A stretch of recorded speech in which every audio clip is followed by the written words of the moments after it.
गुरु प्यारी साध संगत जी, आज फिर से एक सुंदर सी साखी आप सभी को सुनाने जा रही हूँ। गुरु प्यारी साध संगत जी, हम इस धरती पर आए हैं। भगवान ने हमें इंसान का जन्म दिया है तो दूसरों की मदद करने के लिए, परमार्थ करने के लिए, अच्छे कर्म करने के लिए। और अगर हम खुश रहना चाहते हैं तो दूसरों की मदद से बड़ी खुशी कुछ नहीं है। आज ऐसी ही एक साखी आप सभी को सुनाने जा रही हूँ। कई बार हम खुशी ढूंढते रहते हैं, जीवन में हमें कभी खुशियाँ नहीं मिलती। चाहे हम कितने भी धनवान क्यों ना हो जाएं, हम खुशियों के पीछे भागते रहते हैं और मन की जो पीस होती है ना, मन की शांति, वो कहीं नहीं मिलती। सिर्फ एक चीज़ से मन की शांति मिलती है, वो है दूसरों की मदद। हाँ, एक चीज़ दूसरों की मदद करते वक्त ध्यान रखनी चाहिए। ये वेदों में भी लिखा है कि हम जिसकी मदद कर रहे हैं, क्या वो उस मदद के लायक है? कहीं वो उस मदद का गलत फ़ायदा तो नहीं उठाएगा? क्योंकि गलत तरीके से गलत इंसान की गई मदद या गलत इंसान को किया गया दान कभी कभी पाप में भी बदल जाता है। पुण्य करने की बजाय वो हमारे पापों में गिनती हो जाती है। तो हमेशा अच्छा कर्म करते समय, यानी कि दूसरे की मदद करते समय और दान देते समय, ये देखना चाहिए कि हम किसकी मदद कर रहे हैं, कहीं वो इस चीज़ का गलत फ़ायदा तो नहीं उठाएगा। तो आइए गुरु प्यारी साध संगत जी, सुनते हैं आज की ये अजनबी हम सफ़र की साखी। एक भाई जी जो ट्रेन में बैठे हुए थे रिजर्वेशन वाली सीट्स पर, और वो अपनी सीट पर बैठे एक लड़की को देख रहे थे और वो ही इस साखी को बता रहे थे कि वो ट्रेन के रिजर्वेशन के डब्बे में बाथरूम की तरफ वाली एक्स्ट्रा सीट पर बैठी थी। उसके चेहरे से पता चल रहा था कि थोड़ी सी घबराहट है उसके दिल में कि कहीं टीसी ने आकर पकड़ लिया तो। कुछ देर तक तो पीछे पलट पलट कर टीसी के आने का इंतज़ार कर रही थी। शायद सोच रही थी कि थोड़े बहुत पैसे देकर कुछ निपटारा कर लेगी। देखकर यही लग रहा था कि जनरल डब्बे में चढ़ नहीं पाई, इसलिए इसमें आकर बैठ गई। शायद ज़्यादा लंबा सफ़र भी नहीं करना होगा। सामान के नाम पर उसकी गोद में एक रखा छोटा सा बैग दिख रहा था। मैं बहुत देर तक कोशिश करता रहा पीछे से उसे देखने की कि शायद चेहरा सही से दिख पाए, लेकिन हर बार असफल ही रहा। फिर थोड़ी देर बाद वो भी खिड़की पर हाथ टिकाकर सो गई और मैं भी वापस से अपनी किताब पढ़ने में लग गया। लगभग 1 घंटे से के बाद टीसी आया और उसे हिलाकर उठाया। कहाँ जाना है बेटा? वो बोली, अंकल अहमदनगर तक जाना है। टीसी ने पूछा, टिकट है? उसने कहा, नहीं अंकल, जनरल का है। लेकिन वहाँ चढ़ नहीं पाई, इसलिए इसमें बैठकर आ गई। तो टीसी बोले कि अच्छा 300 रुपये की पेनल्टी बनेगी। तो उसने कहा, ओह अंकल, मेरे पास तो लेकिन 100 रुपये ही है। टीसी बोले, ये तो गलत बात है ना बेटा, पेनल्टी तो भरनी पड़ेगी। लड़की बोली, सॉरी अंकल, मैं अगले स्टेशन पर जनरल में चली जाऊंगी। मेरे पास सच में पैसे नहीं हैं, कुछ परेशानी आ गई, इसलिए जल्दबाजी में मैं घर से निकल गई और ज़्यादा पैसे रखना भूल गई। बोलते बोलते वो लड़की रुआंसा सी हो गई। टीसी ने उसकी हालत देख के उसे माफ़ कर दिया और 100 रुपये में उसे अहमदनगर तक उस डब्बे में बैठने की परमिशन दे दी। टीसी के जाते ही उसने अपने आंसू पोंछे और इधर उधर देखने लगी कि कहीं उसके आंसुओं का कोई मजाक तो नहीं उड़ा रहा। थोड़ी देर बाद उसने किसी को फ़ोन लगाया और कहा कि उसके पास बिल्कुल भी पैसे नहीं बचे हैं। अहमदनगर स्टेशन पर कोई जुगाड़ करके उसके लिए पैसे भिजा दे, वरना वो समय पर गांव पर नहीं पहुंच पाएगी। मेरे मन में उथल पुथल हो रही थी। अभी मेरे मन में वही यात्री है जो सफ़र कर रहे हैं ट्रेन के अंदर और वही साखी को बता रहे हैं। तो वो कहने लगे कि मेरे मन में उथल पुथल हो रही थी, ना जाने क्यों उसकी मासूमियत देखकर उसकी तरफ खिंचाव सा महसूस हो रहा था। दिल कर रहा था कि उसे पैसे दे दूं और कहूं कि तुम परेशान मत होना और रोना मत, लेकिन एक अजनबी के लिए इस तरह की बात सोचना थोड़ा अजीब था।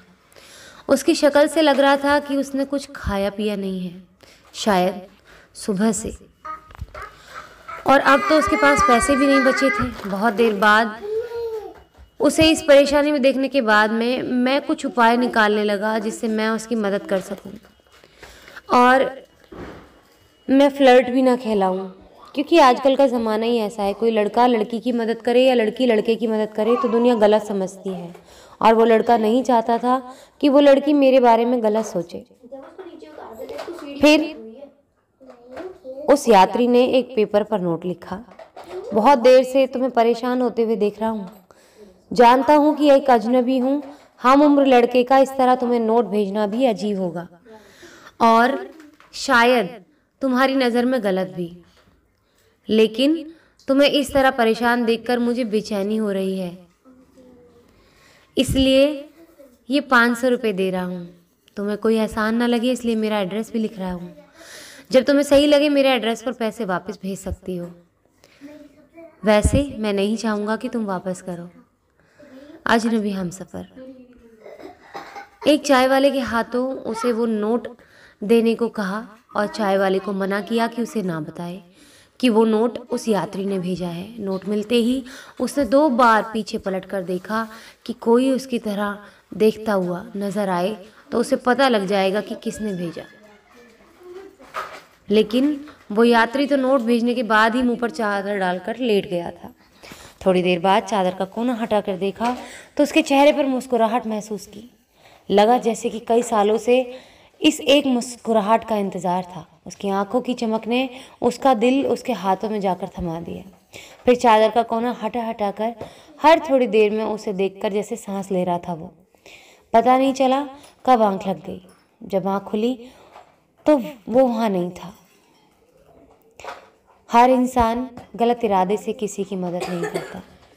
इस दुनिया में ऐसे भी लोग हैं गुरु प्यारी साध संगत जी, जो बेमतलब के सिर्फ इंसानियत के नाते किसी की मदद करते हैं।